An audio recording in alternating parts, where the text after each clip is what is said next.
Hello and welcome, I'm Niko and this is Planetary Annihilation, the spiritual successor to Total Annihilation and the Supreme Commander game series.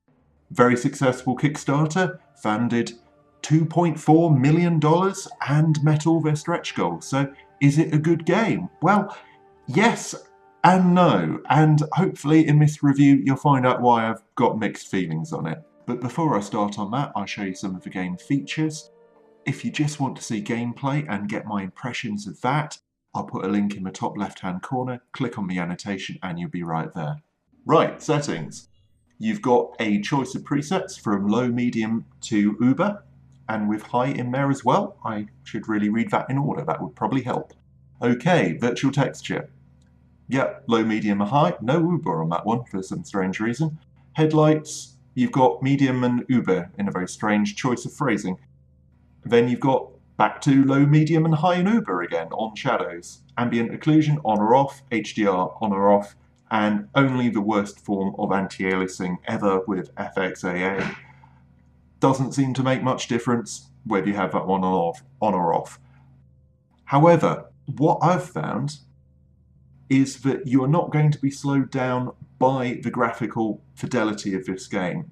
If you've got a remotely new computer, I mean in the last couple of years, 3 or 4 years even, you will be able to run this on max, pretty much guaranteed. What will slow you down is the fact that a lot of it is running on an external server. So it comes down to the reliability and speed of your internet connection and where you are physically in the world. I'm on a small island off the coast of France, therefore my internet can sometimes lead to slowness. This has been irritating. It's been irritating with games like Diablo and SimCity, and the fact that this game falls into that trap is a bit of a big bugbear. It's probably a bugbear with +1 health. Okay, that's that bugbear out of the way. Dealt with that bugbear. On to audio. Yep, that's what you want to see. Master audio slider, music volume, voice volume, sound effects volume. Exactly what you want to see. Why all games don't do this, I don't know. This game does it, and that is very good. Camera. Also another good thing. It actually gives you some customizability. This is important if you're sliding around the game board. Okay, let's put that in a slightly nicer way. Okay, if you want to actually have some control over your camera and actually not give yourself motion sickness playing a game, these settings are useful. Keyboard. All of these are rebindable. Look at all of that. You can toggle anything to everything. So therefore, you could buy yourself a gigantic piano and play the game with it almost. It is very good to see that. I do like that. Okay, user interface. Good level of customizability. Very, very useful for RTSs. And I'm very pleased to see it here. I've left it on default because I've played previous incarnations of this game and I kind of know the way it's laid out, so I've just left it on default, but you may want to change that. There's 3 servers, there's the US, EU and Australia. I haven't really found much lag by moving between them, though I have found lag on all of them. Twitch, you can stream this to Twitch, though I haven't been doing that because it hasn't really been working for me all that well. It might work for some of these guys here. They've got a Twitch feed on their front page of the game, which is very nice to see, especially if you want to make that part of your offer. Okay, and a few videos from developers. Okay, tutorial. It's pretty much YouTube videos. I'm not going to bother showing you those. You can look them up yourselves. Okay, system designer. This is worth having a look at. It's quite a cool feature of the game. As you can see, you've got your own little sun there. Very nice. Okay, let's put an Earth-like planet around it. So we put it in an orbit, which it will let you do. Let's see, let's actually test this out and see if you can have... no, unfortunately not. Let's have a really low mass one. There are certain limits where you can put stuff, not too far out, not too far in. And also each planet has a kind of forbidden zone where you can't put a moon around it, which is fairly sensible after all. Okay, let's put one in there. Now, once you've got your planets and moons sorted out, decide how big it is and what you're going to call it. You know, can we call it Pirates Cove? Okay, right. Edit. edit this, I think. Let's lower the metal thing, let's put a random key in there, let's have a few mountains. It will simulate it, and this will be your exact game board. Why do I keep calling it game board? Arena full battle, I don't know. It's probably worthwhile calling it that. But as you can see, there it is, looking very nice. I'll just do the same with that moon. I'm going to keep that, yeah. Go to the moon, edit the moon. I think we just do a default moon, I think. Colonel Hess is our moon. Okay, right, okay. Sometimes it is actually worthwhile picking out the sort of random names you get. There's quite a lot of flavor text, which you will see more of with the single player when I show you a tiny little taste of that. As you can see, these are going around, so you can zoom right into them. And you can see the day-night cycle there. It's a bit difficult to chase them down. I can't seem to focus on them directly. Okay, that looks pretty cool. I've got a random artifact blue thing because of where I clicked. Not quite sure why I'd want that. Anyway, let's clear that, discard that, and go back to the main bit. I did actually, you'll notice that there is a different giant robot on the screen. The reason for this is that I wasn't able to play the game for a few hours because it just randomly wouldn't let me log in. This is a server game. Have fun! Yes, irritating it is. Anyway, let's have a look at replays. This is another really nice feature. And yes, I know to actually like this, I'm kind of being slightly hypocritical. If you have this sort of thing, you need online server play, I assume. There might be a way where you could do that without compromising your ability to play the game, period.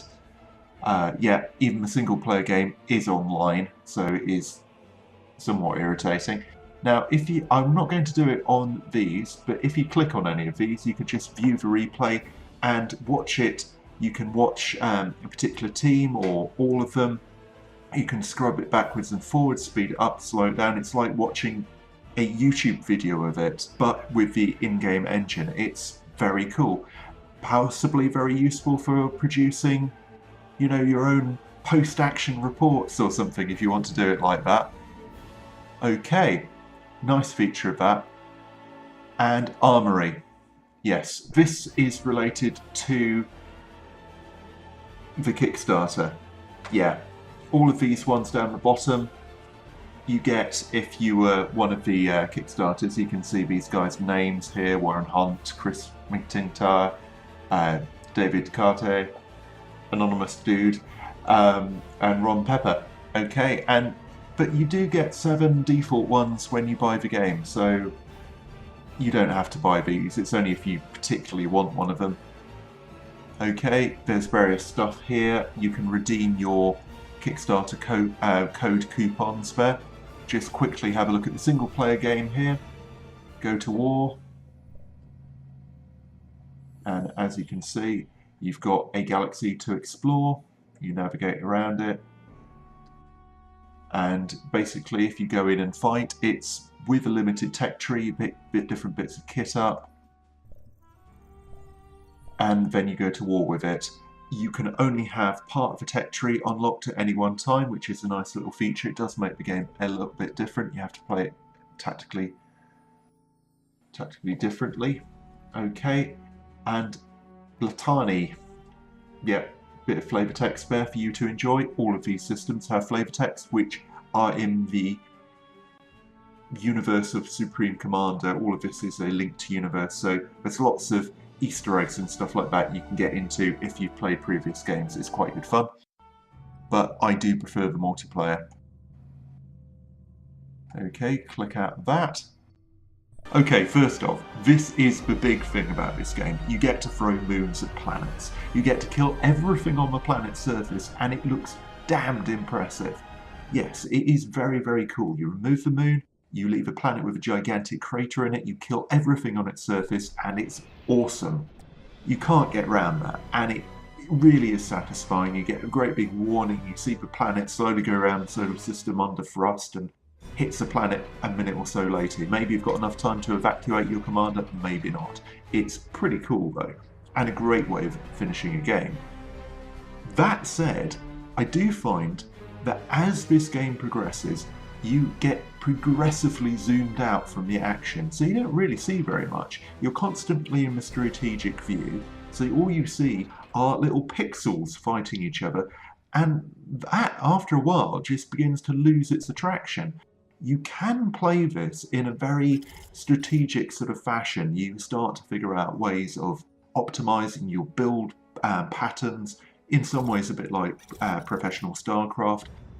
However, because you've got land, air, sea and space to contend with, leaving aside anything like throwing planets at each other, you've got nukes, you've got heavy artillery, you've got various forms of sensor, you've got umpteen different types of troops, basic and advanced tier stuff, you've got ground to space, you've got space to ground, you've got sea naval rocketry, all kinds of stuff. You've even got torpedoes and stuff like that. It just gets really difficult to keep track of, especially on larger maps, and after a while I find that can actually detract from the game. You don't get that sort of zoomed in micromanagement thing. Everything is passive, with the exception of, say, launching a nuke or launching a planet at something. Yes, you can do really interesting strategic things where you send over, say, a constructor to quickly build a teleportation unit and then flood troops through onto an unsuspecting off-world base. That is a very cool option. You could send a barrage of nukes across the solar system and bomb someone out of existence. You could, for example, take the typical option of getting hold of the moon and then throwing it at the main planet of your opposition. You can attack their economy by taking out the little green points where you put mass markers down. It's only got two types of resource: mass, where you have to mine it at the green marked metal extraction points, and energy, where you have to build an energy construction facility. You've got advanced tier units where they can build progressively more awesome stuff. Artillery is a big part of this game. It's very, very in-depth, but after a while you're so zoomed out, unless you're playing with people which really know what they're doing, it kind of gets a bit tedious, because you end up just sort of going after someone who really doesn't know what they're doing. They're just throwing dribs and drabs of units at you and you just take them apart. There doesn't seem to be a ranking system in the game, so that you're stuck with people unless you set up a private game, and not everyone has friends which can like fill up a complete 10 versus 10, for example. I've got a couple of friends which play this, and it's very fun to play it online against people which know what they're doing and have played the previous versions, but ultimately it just gets a bit dull, and I don't know why. I really, really enjoyed Supreme Commander. I think it was because you had the option of using gigantic units. I think if they'd kept that in the game, I'd be much more enthused, because there's something awesome about watching, say, a gigantic robot stomp across the ground, or a gigantic, it wasn't a helicarrier, it was like a gigantic tracked vehicle which kind of looked like if S.H.I.E.L.D. built gigantic tanks, they would have built that. It was a kind of helicarrier, but what would it be? A track carrier. It doesn't really sound as cool, but that sort of thing. They had that, they had all sorts of special experimental units. They don't have that in this. They just have the planet dropping.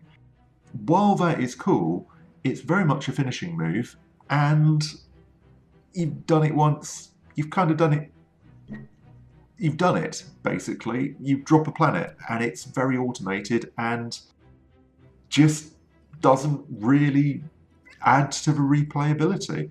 The fact there isn't ranking means that you've got a complete mishmatch between skill levels quite frequently. I'd probably class myself as a sort of lower moderate player, but if I'm against noobs, I massacre them, and if I'm against someone who's sort of some, really in-depth player, they take me apart. But there's no way we can end up sort of grouped into our respective tiers, and that's a great shame. So ultimately, much as I want to love this game, and don't get me wrong, it's not a bad game whatsoever, it's good, it's just not great. And it seems to lack something that Supreme Commander had. Supreme Commander the first edition and the expansion pack Forged Alliance.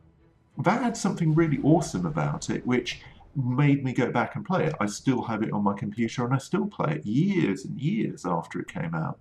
But this doesn't seem to have that certain something which causes it to be a classic. It's a good game, it's not a great game. And why that should be, I don't know. It seems to have every part which it should have, but it's lacking something. Anyway, I hope you enjoyed that. These are just my first impressions of it. Maybe things will change up as it goes out of Gamma and into full release. It's very interesting. If you can pick it up cheaply in a Steam sale, it's utterly worth it. At full price, if you've played previous versions like me, you probably want to pick it up. If not, maybe wait.